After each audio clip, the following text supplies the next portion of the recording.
pessoal, bem-vindos de volta ao Back with Jesus.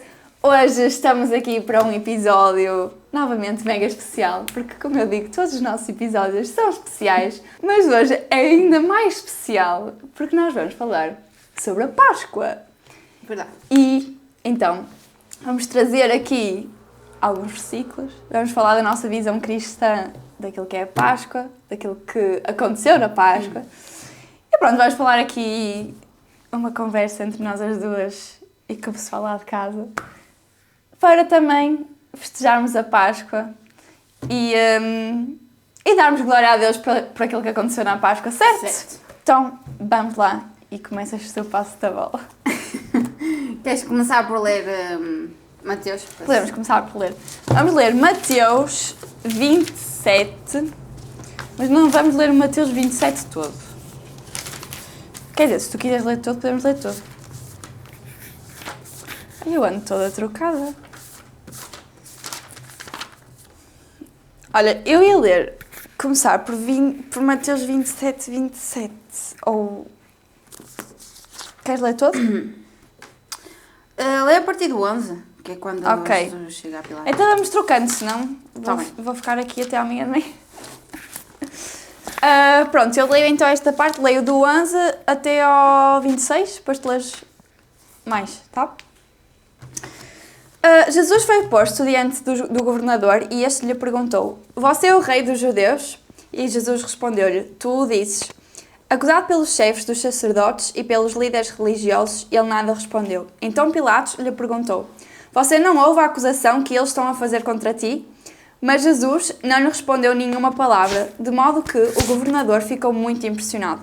Por ocasião da festa, era costume do governador soltar um prisioneiro escolhido pela multidão. Eles tinham, naquela ocasião, um prisioneiro muito conhecido, chamado Barrabás.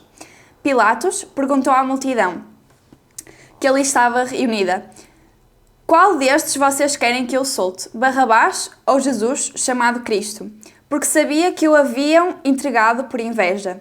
Estando Pilatos sentado no tribunal, a sua mulher lhe enviou esta mensagem: "Não se envolva com este inocente, porque hoje, em sonho, sofri muito por causa dele." Mas os chefes dos sacerdotes e os líderes religiosos convenceram a multidão a que pedisse Barrabás e mandasse executar Jesus. Então perguntou o governador: "Qual dos dois vocês querem que eu solte?" Responderam eles: "Barrabás." Perguntou Pilatos: "Que farei então com Jesus, chamado Cristo?" E todos responderam: "Crucifica-o." "Porquê? Que crime ele cometeu?" perguntou Pilatos. Mas eles gritavam ainda mais: "Crucifica-o." Quando Pilatos percebeu que não estava obtendo nenhum resultado, mas ao contrário estava-se iniciando um tumulto, mandou trazer água, lavou as suas mãos diante da multidão e disse: "Estou inocente do sangue deste homem. A responsabilidade é vossa." Todo o povo respondeu: "Que o sangue dele caia sobre nós e sobre os nossos filhos." Então Pilatos soltou-lhes Barrabás, mandou açoitar Jesus e o entregou para ser crucificado. Alguns dos soldados do governador levaram Jesus ao quartel e chamaram todo o regimento. Tiraram as roupas de Jesus e puseram nele um manto vermelho. Desceram uma coroa de espinhos e a colocaram em sua cabeça. Em sua mão direita puseram um caniço como se fosse um cetro. Ajoelhavam-se diante dele e zombavam: "Salve, rei dos judeus!" Cuspiam nele e tomavam-lhe o caniço da mão e com ele batiam em sua cabeça. Quando se cansaram de zombar dele, tiraram o manto e o vestiram novamente com as suas roupas, e então o levaram para ser crucificado. No caminho, encontraram um homem chamado Simão de Cirene, e os soldados o obrigaram a carregar a cruz. Então saíram para um lugar chamado Golgota, que quer dizer lugar da caveira.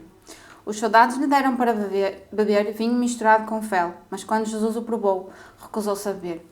Depois de pregá-lo na cruz, os soldados tiraram sortes para dividir suas roupas. Então sentaram-se em redor e montaram a guarda. Acima de sua cabeça estava presa uma tabuleta com a acusação feita contra ele: "Este é Jesus, o rei dos judeus." Dois criminosos foram crucificados com ele, um à sua direita e um outro à sua esquerda. O povo que passava por ali gritava insultos e sacudia a cabeça em zombaria. "Você disse que destruiria o templo e o reconstruiria em 3 dias. Pois bem, se é o Filho de Deus, salva a si mesmo e deixa da cruz." Os principais sacerdotes, os mestres da lei e os líderes do povo também zombavam de Jesus. "Salvou os outros, mas não pode salvar a si mesmo." Diziam: Quer dizer que este é o Rei de Israel, que deixa da cruz agora mesmo e creremos nele. Ele confiou em Deus, então que o Deus o salve agora, se quiser, pois ele disse, eu sou o Filho de Deus. Até os criminosos que tinham sido crucificados com ele o insultavam da mesma forma. E houve trevas sobre toda a terra, do meio-dia às 3 horas da tarde. Por volta das 3 horas da tarde, Jesus bradou em alta voz, Elohim, Elohim, lama sabachthani, que significa, meu Deus, porque me abandonaste? Quando alguns dos que estavam ali ouviram isto, disseram, ele está a chamar Elias. Imediatamente, um deles correu em busca de uma esponja, embebeu-a em vinagre, colocou-a na ponta de uma vara e deu a Jesus para beber. Mas os outros disseram, deixem-no, vejamos se Elias vem salvá-lo. Depois de ter bradado novamente em alta voz, Jesus entregou o Espírito. Naquele momento, o véu do santuário rasgou-se em 2 partes, de alto a baixo. A terra tremeu e as rochas se partiram. Os sepulcros se abriram e os corpos de muitos santos que tinham morrido foram ressuscitados. E saindo dos sepulcros, depois da ressurreição de Jesus, entraram na cidade santa e apareceram a muitos. Quando o centurião e os que com ele vigiavam Jesus viram o terremoto e tudo o que havia acontecido, ficaram aterrorizados e exclamaram, verdadeiramente, este era o Filho de Deus. Muitas mulheres estavam ali, observando de longe. Elas haviam seguido Jesus desde a Galileia para o servir. Entre elas estava Maria Madalena, Maria, mãe de Tiago e de José, e a mãe dos filhos de Zebedeu. Ao entardecer, José, um homem rico de Arimateia, que tinha se tornado seguidor de Jesus, foi a Pilatos e pediu o corpo de Jesus. Pilatos ordenou que lhe entregassem o corpo. José tomou o corpo e envolveu-o num lençol limpo, feito de linho, e o colocou num túmulo novo, da sua propriedade, escavado na rocha. Então rolou uma grande pedra na entrada do túmulo e foi embora. Maria Madalena e a outra Maria estavam ali, sentadas em frente ao túmulo. No dia seguinte, no sábado, os principais sacerdotes e os fariseus foram a Pilatos e disseram, Senhor, lembramos que quando ainda vivia, aquele mentiroso disse, depois de 3 dias ressuscitarei. Por isso, pedimos que o lacre o túmulo até o 3º dia, e se impedirá que os seus discípulos roubem o corpo e depois digam a todos que ele ressuscitou. Se isso acontecer, estaremos em pior situação que antes. Pilatos respondeu, levem soldados e guardem o túmulo como acharem melhor. Então eles lacraram o túmulo e puseram guardas para protegê-lo. Vamos para o 28? Só esta parte daqui. Ok. Depois do sábado, no primeiro dia da semana, bem cedo, Maria Madalena e outra Maria foram visitar o túmulo. De repente, houve um grande terremoto, pois um anjo do Senhor desceu do céu, rolou a pedra da entrada e sentou-se sobre ela. Seu rosto brilhava como um relâmpago e as suas roupas eram brancas como a neve. Quando os guardas viram um anjo, tremeram de medo e caíram desmaiados como mortos. Então o anjo falou com as mulheres. Não tenham medo, disse ele. Sei que vocês procuram Jesus, que foi crucificado. Ele não está aqui. Ressuscitou. Como tinha dito que ia acontecer. Vejam onde o seu corpo estava. Agora vão depressa e contem aos discípulos que ele ressuscitou e que vai adiante de vocês para a Galileia. Lá vocês o verão. Lembrem-se do que eu lhes disse. As mulheres saíram apressadas do túmulo e assustadas, mas cheias de alegria. Correram para transmitir aos discípulos a mensagem do anjo. No caminho, Jesus as encontrou e as cumprimentou. Elas correram para ele, abraçaram-se aos pés e o adoraram. Então Jesus lhe disse, não tenham medo, vão e digam aos meus irmãos que se dirigiam à Galileia, lá eles me verão. Isto é literalmente o significado da Páscoa. E, literalmente, quando eu tinha-te dito, eu estava a ler Mateus 27 e eu acho que é impossível nós não chorarmos ou não nos emocionarmos ou não nos arrepiarmos com o verdadeiro significado da Páscoa. E entristece-me muito o coração saber que lá fora as pessoas, eu sei que se a gente saísse agora à rua e perguntasse às pessoas qual é o significado da Páscoa, muitas delas não iam saber responder. E uma coisa tão grande, com tanto significado, não é conhecida lá fora. Porque isto tornou-se muito banal. Isto é um feriado, como qualquer outro. E as pessoas acham que é só as amêndoas e estar com a família e pronto, e não passa disto. E a comida tornou-se o principal prato em vez de nós focarmos quem é a principal personagem, que é Jesus. Eu lembro-me uma vez, no 12º ano, sim, no 12º ano, o meu 12º ano, metade do 12º ano foi na pandemia e nós tínhamos aulas online. E nós tínhamos uma disciplina que era chamada API, que era Aplicações Informáticas. Acho que era assim. E nós todos gostávamos muito daquela disciplina que servia para nós podermos ter melhor nota porque não era tão difícil quanto as outras. E basicamente, nessa altura, o professor estava-nos a ensinar a mexer no Photoshop e assim. E era a altura da Páscoa e na altura, nessa aula online, ele mandou-nos fazer imensas coisas e disse, houve lá uma parte que ele disse assim, vocês agora façam um cartaz da Páscoa. E eu lembro-me que todos os meus colegas fizeram um cartaz da Páscoa a ver com o coelho e com as amêndoas. E eu era a única cristã lá no meio, então eu fiz um cartaz que tinha uma cruz e dizia Jesus vive ou Jesus ressuscitou. E lembro-me que até a reação do professor foi tipo assim meio estranha, porque todos os meus colegas tinham feito literalmente um cartaz do coelho, da Páscoa, das amêndoas, dos ovos. E literalmente eu lembro-me de pensar assim, o significado da Páscoa está todo ao contrário. Porque ninguém sabe o que é que isto significa. Acham que é só mais uma festa que é colocada no calendário para termos mais uma festa e para termos mais um feriado e assim. E entristece-me mesmo o coração. E então eu acho que é mesmo muito importante nós podermos fazer este vídeo para que, pelo menos, se há pessoas daquele lado que nunca leram a Bíblia ou assim, pelo menos poderem ouvir o que é o verdadeiro significado da Páscoa. É Jesus. Não há mais nada do que isso. E nós só temos que nos relembrar todos os dias, não é? Hoje eu vou-me lembrar porque é Páscoa. Não, todos os dias que Ele veio, Ele quis morrer por nós, Ele sacrificou-se e nós agora podemos ter esta relação aberta, podemos ter uma intimidade gigante com Ele porque Ele fez isto primeiro. Ou seja, porque Ele nos amou primeiro, porque Ele quis vir, Ele quis descer, Ele quis sofrer tudo o que tinha que sofrer e não deixou nada de fora. Certo. Nós, aqui na Bíblia, estamos a ouvir pessoas a dizer aquele mentiroso.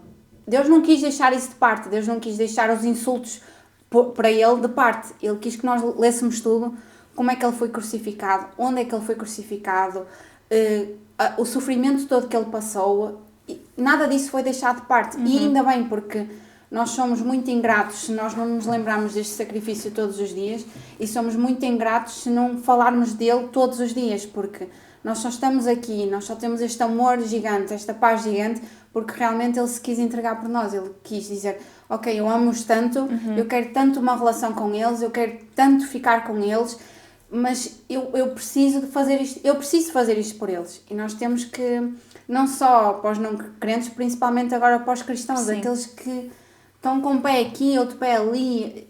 É bom viver para Jesus, é bom viver para Ele, é bom falar dele. E se nós fugirmos disto, se nós fugirmos do que é realmente uma vida essencial nele, nós não temos nada. Porque Ele é o nosso tudo. Ou pelo menos deveria ser o nosso tudo.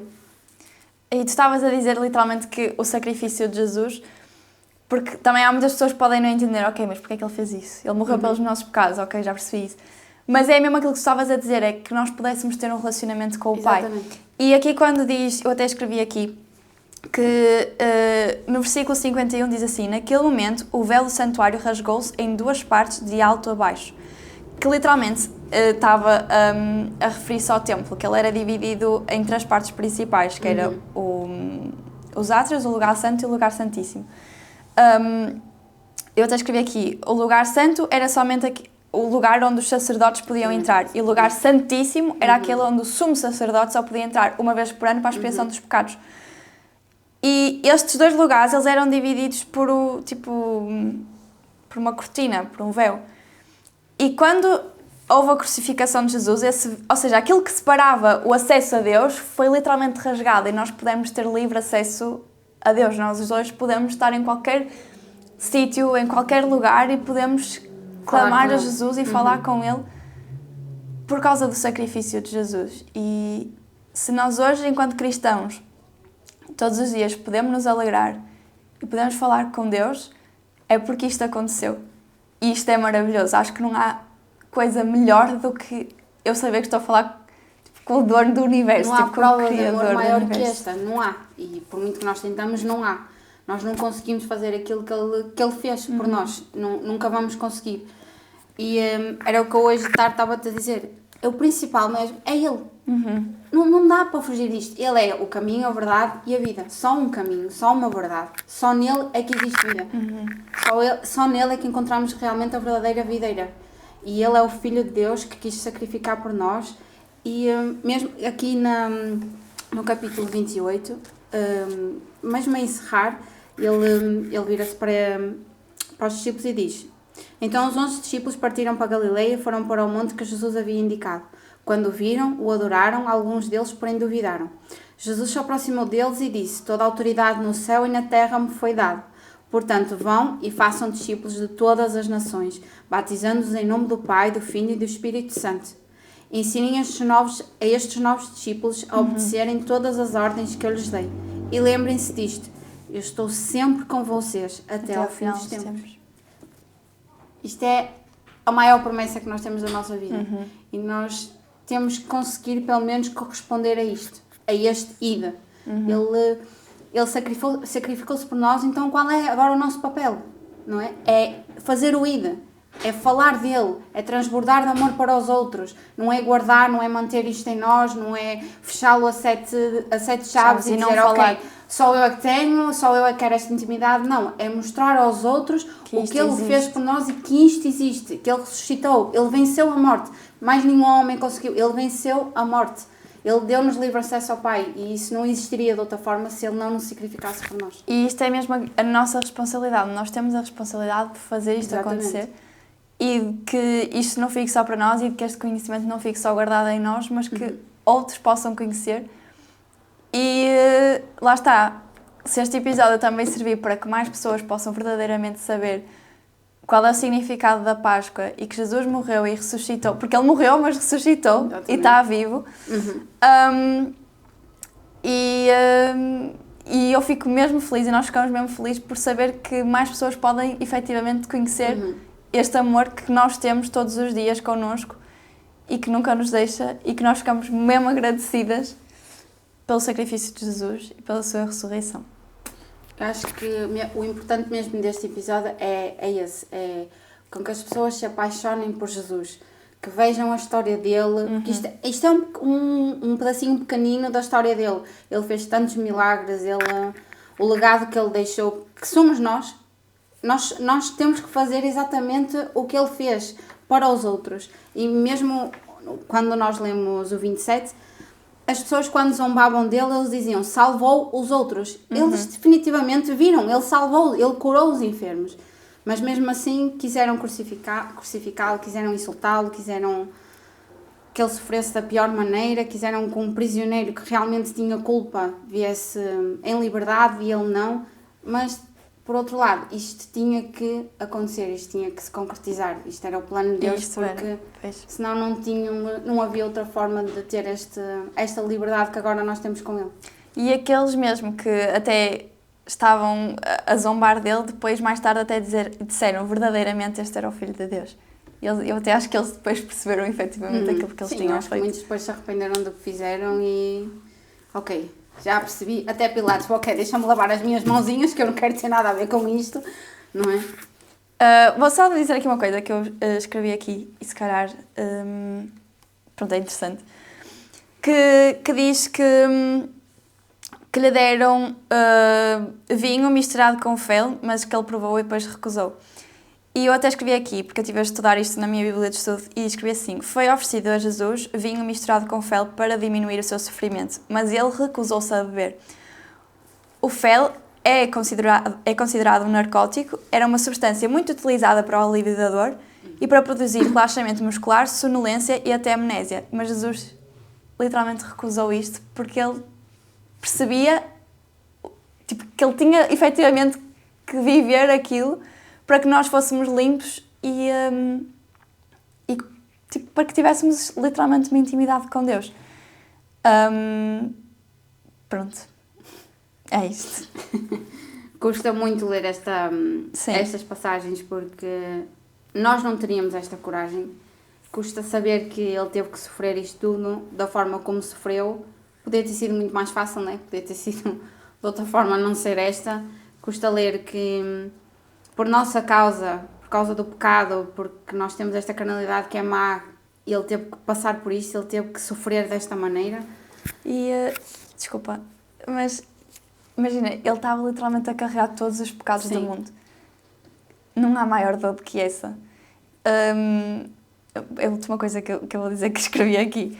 Mas quando ele diz, meu Deus, porque é que me abandonaste? Isto tem a ver com Salmos 22:1. E eu até escrevi aqui, estava a exclamar a primeira frase do Salmos 22 e não a questionar o pai. E aquilo era uma profunda expressão de angústia que sentia ao carregar os pecados do mundo, o que causava a sua separação do pai, porque literalmente o pecado é aquilo que nos separa de Deus. Exatamente. E ele estava literalmente a carregar todos os pecados do mundo, os pecados de toda a gente, aquilo que causa separação entre os humanos e Deus, ele estava a carregar tudo isso. Para que nós fôssemos salvos. Por isso, se vocês pensam que às vezes... se vocês fazem... vou deixar de orar porque eu pequei. A culpa depois torna-se demasiado grande. Tipo, a mancha começa a aumentar, mas vocês têm que primeiro pensar, ok, mas ele foi à cruz, Jesus foi à cruz, ele pagou tudo, está tudo, a nossa dívida foi toda saldada. Ou seja, não deixem que a culpa vos impeça de ter um relacionamento com Deus. Nós vamos errar, nós vamos pecar, é assim, a vida é assim, mas nós podemos ter na mesma um relacionamento com Deus. Nós temos é que pedir perdão, arrependimento, e um arrependimento é uma mudança, não é uma palavra, não é só, Senhor, perdoa-me porque eu fiz isto e no dia a seguir voltar a fazer o mesmo. Não é. É realmente uma mudança radical na nossa vida, mas que nós temos que perceber, ok, ele veio à cruz, ele pagou todas as nossas dívidas, eu continuo a ter um relacionamento. Não deixem que a culpa vos impeça de ter esse relacionamento e essa intimidade com Deus. Basta mesmo arrepender, mudar as atitudes, mudar a vida, continuar com essa busca intensa e orar sempre e ler sempre a Bíblia. Porque literalmente é isso que a Páscoa nos trouxe, uma intimidade. Exatamente. E uma possibilidade de ter um relacionamento com Deus, que, mais uma vez, acho que é a coisa mais maravilhosa que podemos ter. É literalmente podermos ter um relacionamento com o dono do universo, que sabe literalmente tudo e sabe até o nosso nome. E eu acho que não há coisa mais maravilhosa do que essa. Por isso a nossa Páscoa é festejar a vida de Jesus e que Jesus ressuscitou e que Jesus, embora não esteja aqui fisicamente como estava nesta altura, vive, ele ressuscitou e continua vivo. Todos os dias. É um Deus vivo. Exatamente. Pronto, pessoal, terminamos então assim o nosso episódio, que foi curtinho, mas que literalmente é isto que nós queremos passar a mensagem do que é o dia de Páscoa, o que é que nós celebramos no dia de Páscoa, que é literalmente a ressurreição de Jesus, a possibilidade de nós termos uma relação com Deus, e não há melhor coisa e coisa mais maravilhosa que essa. E a nossa missão aqui é trazermos mesmo Jesus de uma forma mais simples. Não queremos estar aqui a complicar, espero que tenha ficado tudo bem esclarecido o que é a nossa Páscoa, que é a Páscoa para o cristão. Se vocês ainda não conheceram ou ainda não sabiam do que era a Páscoa e querem conhecer mais Jesus e querem viver para Jesus, e isso é maravilhoso, podem escrever nos comentários, No nosso Instagram. podem nos mandar mensagem no Instagram, no Instagram do Back with Jesus ou para cada pessoal, uma sim. individualmente. Mas é isso, nós ficamos mesmo muito felizes e espero que vocês tenham uma Páscoa e que sempre que se sentem à mesa para festejar com a vossa família pensem que estão a festejar a vida de Jesus e não a comida que está lá. Exatamente. E que possa ser uma Páscoa bastante feliz e abençoada e possamos todos os dias nos lembrar deste dia e não só neste dia. Pronto, mas que todos os dias da nossa vida nos possamos lembrar da crucificação de Jesus e aquilo que Jesus fez por nós na cruz. Certo? Certo. Pronto. Se vocês têm alguma questão que gostavam de ver esclarecida ainda dentro deste tema ou outro tema, podem colocar nos comentários, podem nos mandar mensagens. Nós respondemos. E pronto, é isso. É isso. Pronto. Beijinhos. Subscrevam o nosso canal, coloquem gosto, Partilhem com os vossos amigos, porque não custa nada, é só clicarem num botãozinho e mandam, e mais pessoas podem ter mais conhecimento acerca de Jesus, que isso é maravilhoso. Maravilhoso. Tá? É isso? Por isso voltem. Por isso voltem, mas voltem com Jesus. Beijos!